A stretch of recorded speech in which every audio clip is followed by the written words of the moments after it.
Hi guys, Sir Javi from Indonesia International Mathematics Teacher. Today guys, ituturo na naman ni Sir Javi guys yung calculator technique ng differential equation. Especially sa mga math majors na magti-take ng mga mock board exam or any na board exam, mayroon talagang mga problem na ganito guys na lalabas.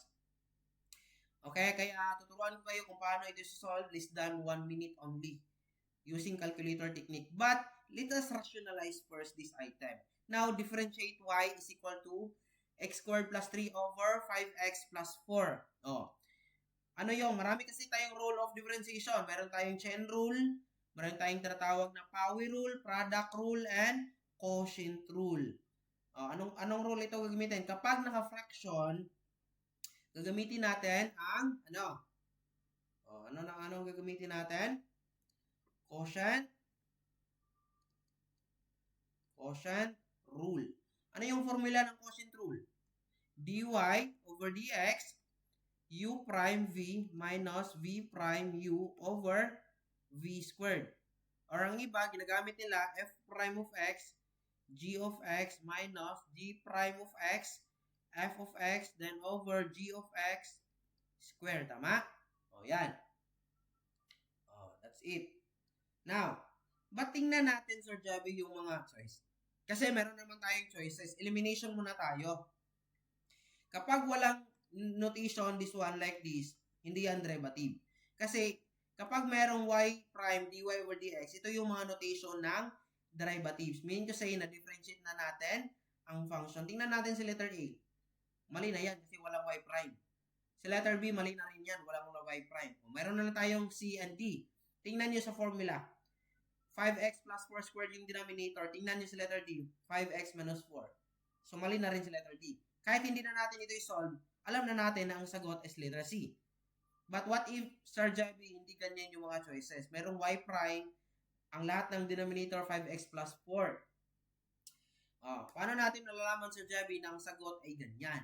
But before I will teach you that calculator technique, ituturo ko muna kung paano talaga ito isosolve. Now, always remember, ang numerator natin is that is u. Okay? Ang numerator natin, that is u. Okay? U ang ating, yan. Uy, bakit hindi na ito magta-down? Okay. Sorry. Let u natin ang ating numerator. Use always that is numerator u.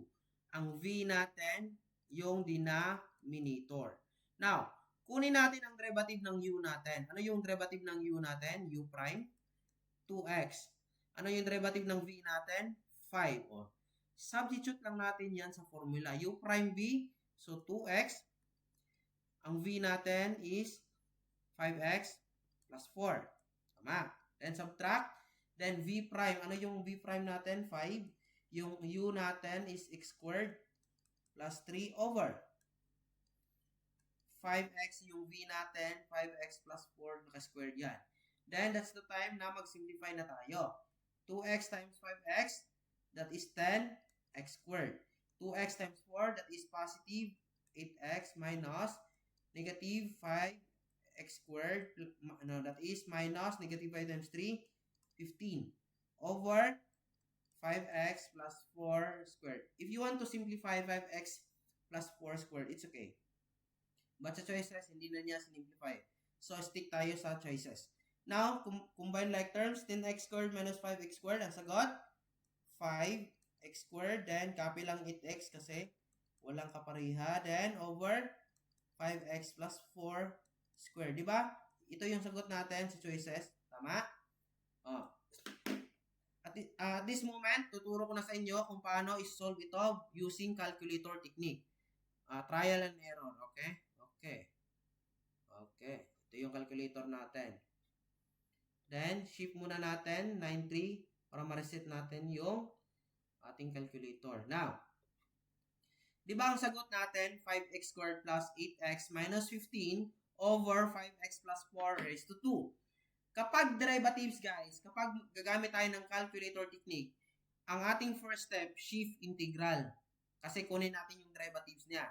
Then, after that, itatype natin yung given na x squared plus 3. This one. Then, over 5. Then, alpha x plus 4. The same lang guys, 0.5 yung x natin. It will be up to you. It could be 3.5 as long as mas safe kung naka-decimal number. So, 0.5 pa rin natin gagamitin guys. Then, ito yung sagot natin. After that one, isi-shift natin to A kasi i-save natin yan.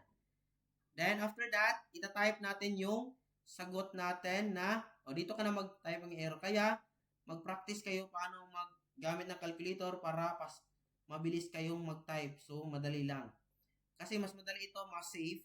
Kung para mag-solve tayo, mayroon tayong makaligtaan nga sign. So, mamali pa tayo.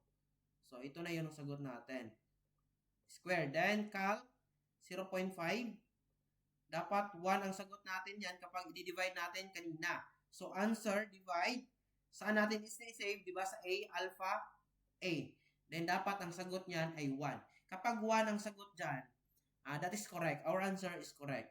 Okay, try natin si letter D. 5x squared plus 8 over x minus 15 over 5x minus 4 squared. Then, calc 0.5. Tingnan natin kung anong sagot.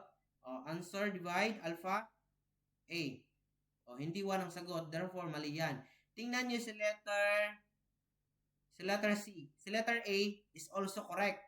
5x squared plus 8x minus 15 over 5x plus 4 squared. Pero wala ang kulang niya. Wala siyang y prime. So, ang complete answer dito si letter C kasi meron siyang y prime. Differentiated na siya. Okay? Yun lang guys. Okay? I hope meron tayo na dagdag na kalaman. Marami pa tayong ituturo guys, mga calculator technique. Please share and support my vlog guys. Okay, Sir JB from Indonesia.